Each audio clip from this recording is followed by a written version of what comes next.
Ladies and gentlemen, welcome to The Salty Pastor, a podcast designed like no other. My name is Jesse Mayer. I'll be your host, and the reason that The Salty Pastor is different from the usual podcast you listen to is because it's designed for people who believe their faith is their faith.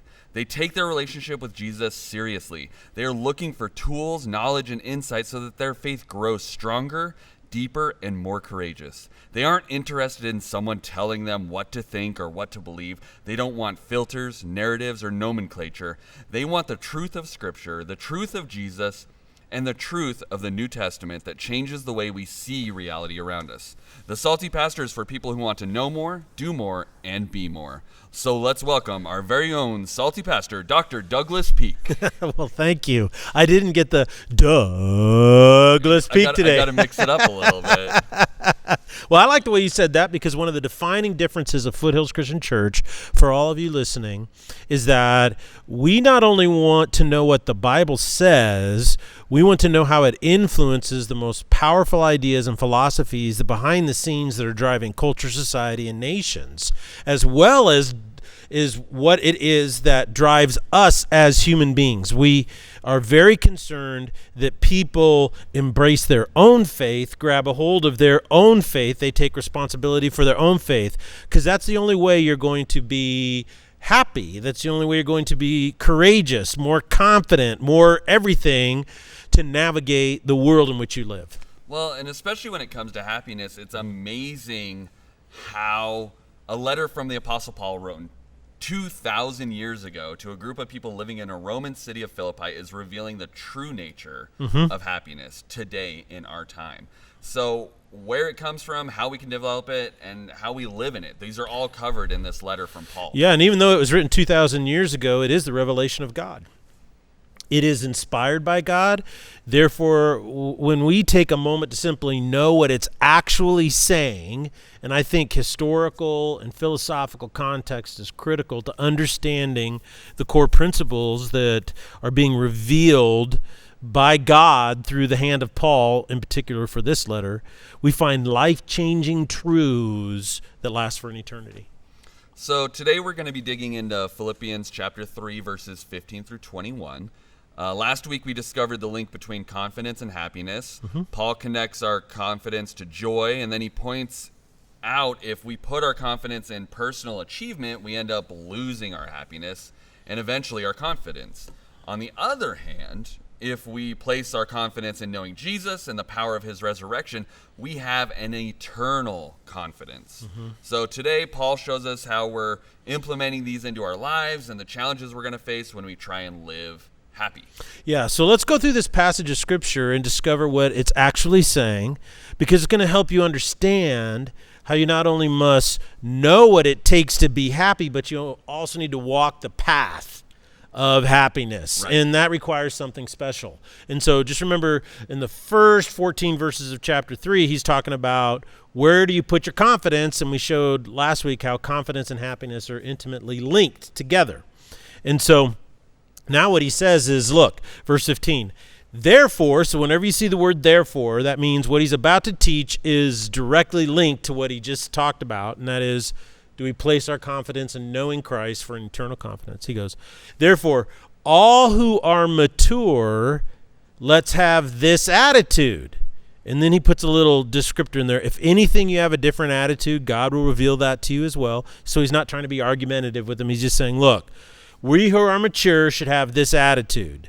However, let's keep living by the same standard to which we have obtained. So maturity is about maintaining a spiritual standard. And so people who are mature in faith have an attitudinal responsibility. And I love seeing this happen in young people when they start to realize this. Who do you consider young? Well, I'm thinking of my third child, Jake, who I have heard of him. You have heard of him, yes. You know him great. You're kind of mentoring him right now in the ways of media and production. But what's happened is he has the capacity to do well in school. You know, he's a smart kid. But in the past, his challenge wasn't whether he was smart enough to do it. It was whether he was motivated to do it. Did it? Or Yeah, not. whether he actually did it, And so that was so frustrating to see his grades fluctuate so dramatically. And of course, we try to be attentive, and so we immediately would email the teacher, whatever, and they'd say, "Oh, we love Jake. He's great. He just has 14 missing assignments." Cool. And so that is not an issue of smarts or intelligence. That's just an issue of discipline, right? Getting it done. And so what happened is this year, he's doing really, really well. And he realized that it's better to start off doing all the work up front, because catching up and bringing your grade up takes twice as much work, and you have to cram it all into December when you want to just eat food and enjoy the season, right? Right. So at the beginning of this year, he didn't do as well on one of his assignments or tests, and he says, I just want to redo it right now because I just want to get it back up, right? So he wants to maintain the standard, because coming back takes twice as much work and effort, and it's so much more pressure and stressful. You sound like every physical trainer I've ever gone and seen.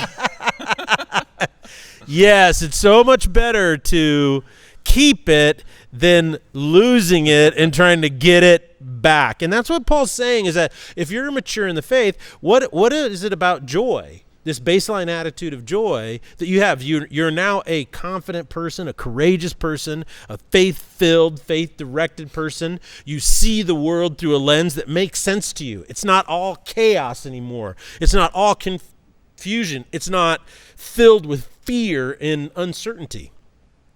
So you have that. So you should, if you're a mature person, maintain that standard.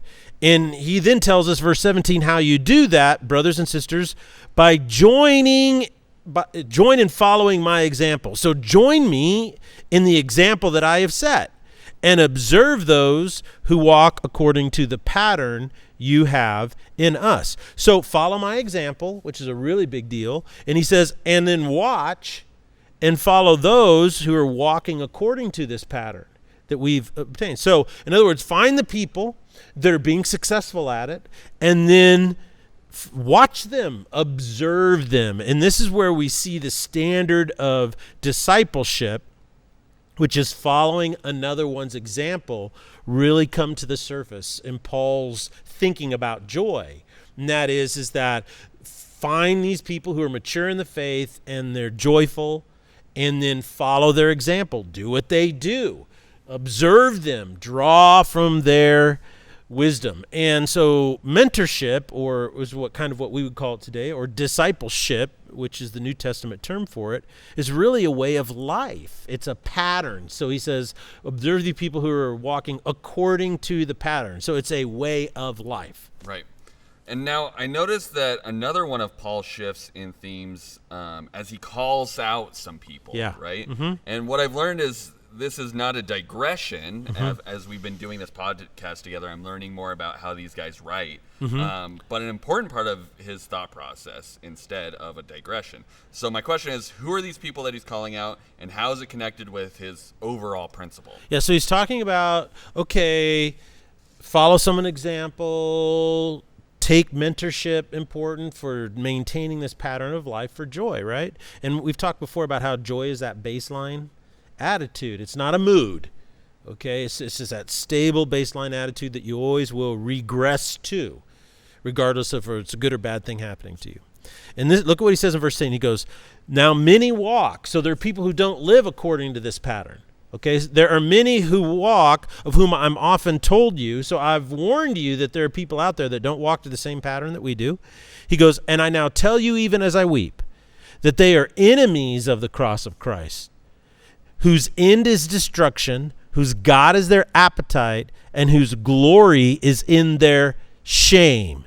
And they have their minds on earthly things. Now, there's a debate in the scholarly world of who is he actually referencing, because he doesn't give them a name. Some people say, well, in the first part of this chapter, he talked about the Judaizers, the dogs, the mutilators of the flesh. I think, though, if it was that case, he probably would have called them dogs. Right. He kind of re-referenced them, right. It could be a group of people that were called antinomians, and Paul addressed the antinomians in Romans, where he says, do we go on sinning so that grace might increase? May it never be, because how of those of us who died to sin still live and walk in it? And an antinomian was a person who was like a universalist, and that is that, well, I'm saved by grace by God, so it doesn't matter how I live or what I do. So it was a form of licentious living, because, hey, doesn't matter, God will forgive me. It's just recently I've talked about this before, but just recently I told a story of a young man, and he just encapsulates this thinking. He said, well, I prayed that God would give me a bike, then realized God doesn't work that way, so I stole a bike and asked for forgiveness. Oh my gosh. But see, it captures this mentality that, God's grace. So that's what an antinomian is they don't follow any rules, any guidance, anything at all. But probably he doesn't really make reference to them a lot in this letter at all, even though they existed. And we're not sure that they were in Philippi, because Philippi was pretty far north. It's deep in Roman. It's a Roman colony. A lot of Romans and Roman citizens and so forth. Probably really who he's referring to is just pagans in general. And so we went to Philippi. He met a lot of people. And initially, some people probably responded to this message. Oh, this is kind of cool. But then when they thought about it, so they rejected Christ, they mocked it, and they're more interested in just their appetite. They were living in a way that was shameful, meaning, even the Romans, they were pretty wild in their sexual norms and stuff like that. But they tried to keep up appearances on some things.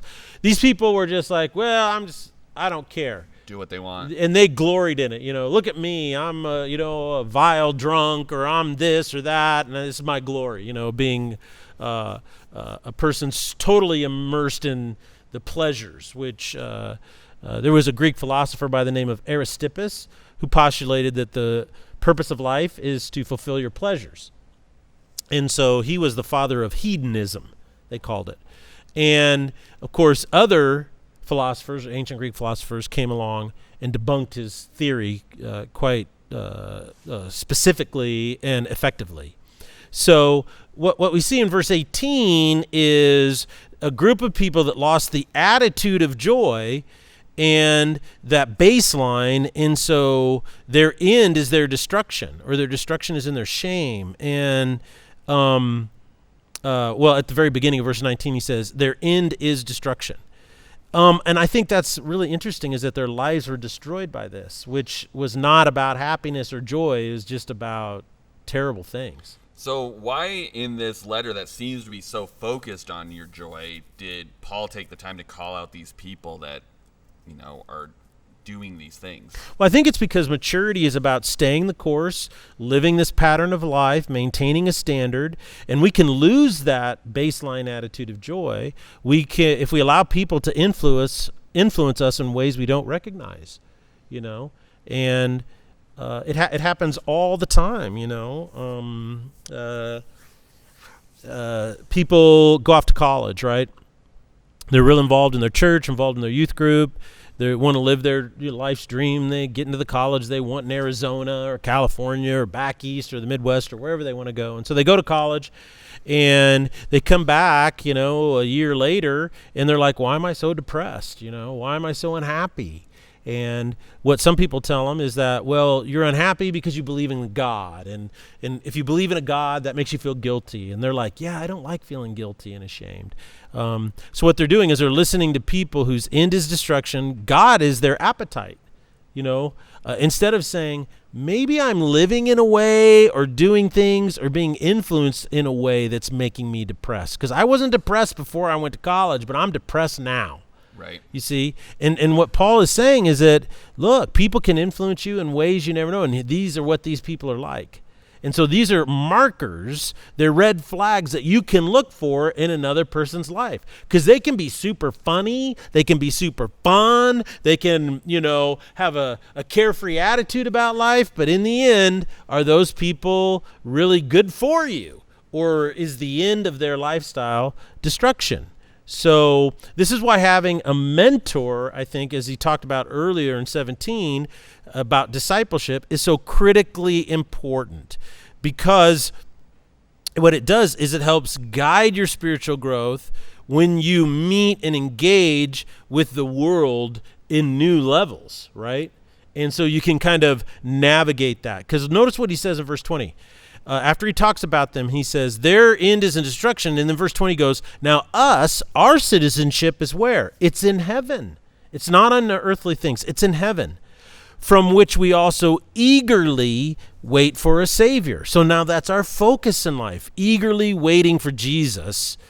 Verse 21, who will transform the body of our lowly condition. So he's going to come and he's going to transform me into conformity with his glorious body, the glorified new. And this happens by the exertion of the power that he has. And this is revealed in that he can subject all things to himself. So what he does, let's break this down. First of all, he affirms their identity. Our citizenship is in heaven. And he says, people who are maintaining the standard of joy walk with a mentor to help them stay eager for Jesus Christ. People who live in discipleship or walk in discipleship to maintain that standard are focusing on the essential parts of life. He's going to transform me into the conformity with his glorious body. And then ultimately, he says, people who walk in discipleship or maturity, the pattern to which we've attained, will experience the exertion of God's power in their life. And this is where real joy explodes in your life. It really does. Is when you see yourself focused on Jesus, eagerly awaiting, maintaining the standard. A mentor or a discipler has helped you achieve to this, and then you start experiencing the exertion of God's grace. You don't feel like a salmon swimming upstream so you can spawn and die. You start feeling like, wow, this experience was really sweet and deep and awesome and so fulfilling. Oh, this relationship that I have is just totally new and awesome. This is where people who've been married for 20 years fall even more in love with each other. This is parents whose kids grow up to their glory, because they see the exertion of God's power in their life. And so that's a big deal. So the main context of our study has been on happiness. You showed us how living in happiness or joy is about changing your baseline attitude. We miss out on being happy because we focus too much on changing our mood instead of changing our disposition. It seems Paul is teaching that we must choose who will coach, guide, and encourage us so that we maintain the standard of joy we have obtained. Yes, exactly. And here's something special, because we talked about early on, there's a special thing that we need to walk the path. It's not enough just to know the path. And if I may be so bold as to quote the Matrix, Morpheus says to Trinity, she goes, "What's going on?" And said, "He's starting to believe." And she goes, I love pop culture references. I know, but he was told he's not the one, and he said and then he tells Neo, he says, "There's a difference between knowing the path and walking the path." And that's true. I mean, that's just an axiom through all aspects of life. And someday we will get into the philosophy of, I can never pronounce it. He's a French philosopher, Baudrillard, and he's the one through which the Matrix actually based their entire storyline on, is his philosophy. Yeah. So we could talk about that someday. Maybe what we ought to do is do a whole series on movies. And that would be really fun. Would you like that? Yeah, maybe that would actually because all movies are drama, and all drama is based upon a philosophical construct, and most people don't realize that. Yeah. They don't know that. The Salty Pastor goes to the movie. I can see it in headlines now. So maybe we'll do that. That would be a lot of fun. But back to this point, and that is that what he's saying is walking the path requires something special. And what that is choosing the right mentor in life, okay? Now, and here's the deal, is you can choosing a mentor is so important because if you choose poorly, the outcome is poor. But a good mentor protects you, right? So you don't want a mentor that controls, right? You want a mentor that guides, and that's about protection, you know? Like when I was teaching, my sons how to shoot, and when I teach them how to shoot, I'm like, okay, don't stand that way because you're going to get scoped. If you're looking through a scope on a rifle, a hunting rifle, and you're going to shoot, sometimes people, what they do is they get too close to the scope, right? And then they pull the trigger and it's called getting scoped. Whacks you in the head. It cracks you in the head. Yeah. So I'm just like, okay, so a mentor will protect you. In the same way, a mentor wants to protect your joy and protect your happiness and your mindset, your attitude of your heart and your soul. A mentor wants to inspire you, right? A mentor's not interested in living vicariously through you. A good mentor is just, I want to inspire you to go out and live your best life. And that's what I think is unique about Foothills, is because I think a lot of churches, people who do what I do, have a very specific vision about how you're supposed to live life, how to think and how to behave, and that their job is to convince everybody to think and behave that way. And so a lot of people are real followers of that. They need that. They need that structure. They need a pastor that calls them out and does all these things all the time. And I'm not opposed to people who need that. Maybe they need that. They come from a traumatic background or a too elusive or whatever. They need that emotionally and structurally to grow spiritually. That's okay. If that's the case, Foothills is not your church. And I don't mind saying that, because Foothills is finding people who are, I want to think for myself. I want to grab a hold of my faith. I want it to inspire me. And good mentors do that, right? Yeah, they inspire you to become better. They're not interested in controlling you to do it their way. Because there's no such thing as cookie cutter success, is there? It's always changing. Yeah. And every person has to find their own way. And if you've raised kids into adulthood, you know this to be true. Is that my children, you can't use the same template on each child. They're so different. And what's fascinating is my children are basically a reflection of my wife and I, okay?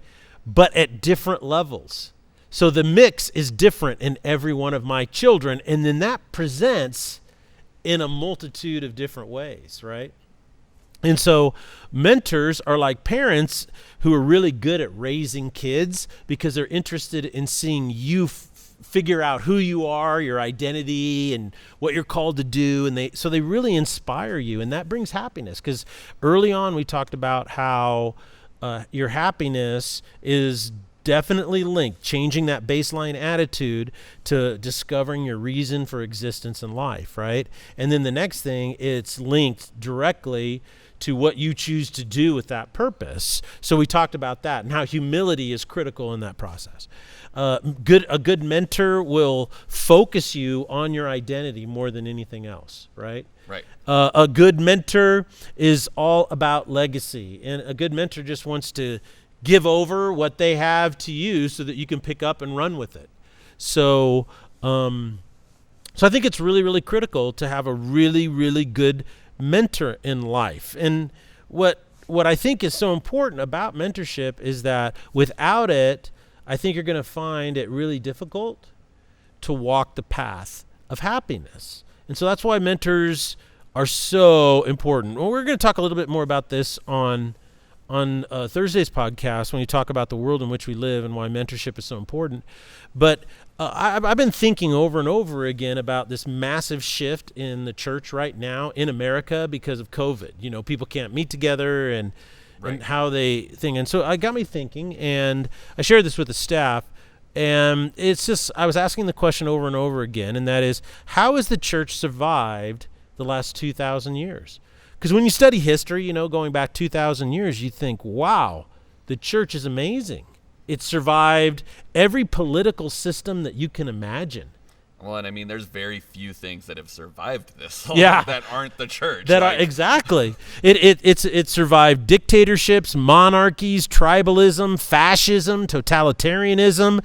It survived communism, socialism. It survived republics, oligarchies, aristocracies, even democracies that have gone bad. It survived all of those things, and it continued to grow. How could it grow when it was outlawed and persecuted in the first 300 years? You know, it survived every economic upswing or downswing you could ever imagine. It survived famines, war, disease, and pestilence. It's even survived its own self-inflicted wounds. You know, it survived bad management. You know, before the Reformation, there was the Borgia popes, you know. One of the popes ran a brothel out of the Vatican. Oh my gosh. You know, I mean, these people were corrupt beyond belief. Even leaders inside the church become corrupt. There's been poisonous ideology that it adopted. And more and more, I go on and on. Maybe we'll talk more on this on Thursday. But my question is, how did the church survive all of that? How did it manage all of that? Well, first and foremost, it's because God is sovereign and it's his church, right? And he's always, the Holy Spirit is living and active. It's always purifying it, right? But how does that, in a real pragmatic, practical way, work itself out through all of these situations? Because when the church is outlawed and you can't meet and you can't teach, and you can't publish any literature, and you can't have any movies or shows or TVs or radio, and the whole culture over ridicules it, hates it, hunts it down, and persecutes those people, kills them, arrests them, won't let them do business, pushes them into poverty, and yet the church continued to grow. How did it do that? It did it through discipleship, one-on-one relationships. And those relationships are how the church grows. So mentorship, discipleship is not only critical for you maintaining your baseline of joy, you know, that level of maturity you've attained, but it is also critical for the health and the vibrancy of the bride of Jesus Christ, the church. That is some very powerful. I'm excited for Thursday now. Not that I'm not usually excited for Thursday, but you're super excited. Super excited. Well, and mentors have played a big part in my life too, so I'm intrigued by what you have to share on that. So, Yeah. Is there any major takeaways you want to summarize for today? Well, yeah, I'd like to say that Pastor Harv is going to be preaching on this. And I picked this up this coming Sunday. He's going to be preaching on this. And one of the reasons why I thought it'd be important for Pastor Harv to do it is Pastor Harv is such a gracious person, you know, and he tells everybody in the church, you know, 35 years ago, before I was Christian, you know, I met Doug in college and he discipled me, led me to the Lord, and he discipled me. And I'd just like to state for the record, when it comes to discipleship, Harv vastly outpaces me. I mean, he's one of the best at it, and he is so good at it. And he is so far beyond me in just the nuances of it, the investment of it, how it works. And I just think it's really amazing to see what he's done just in the short time that he's been in Boise. But you look at his life and you just look at the influence that he's had on people. And one of the reasons why, at its core, is because Harv has become an excellent mentor, an excellent discipler. So I can't wait to hear his teaching on this and this passage and sharing with us what it has to do. And, you know, I kind of, I've gotten better at it over the years just because I've done it and done it and done it and done it. But the real expert, the real professional is Harv. And so it's going to be a real treat to hear him teach on this and share on this. And anybody that knows him is going to be inspired by him and how he disciples and mentors people. Well, now I'm excited for 2 days this week. So, well, we appreciate you guys joining us here on the Salty Pastor today. Make sure you tune in on Thursday. We're going to dive deeper into this, talk more about mentorship. And then if you haven't been, maybe throw in the comments what you think about the Salty Pastor Goes to the Movies idea. We want to hear if that would be intriguing. Would that to be you. fun? Yeah, if you guys are interested, send us a comment on the YouTube channel, send us an email, whatever. We want to hear if that's actually something you're interested in, and we can make a good decision based off that. So, and please subscribe to our YouTube channel and subscribe to the Salty Pastor. Yeah, on whatever podcast platform you favor. So thanks again, and we will see you on Thursday here on The Salty Pastor. Blessings, everyone.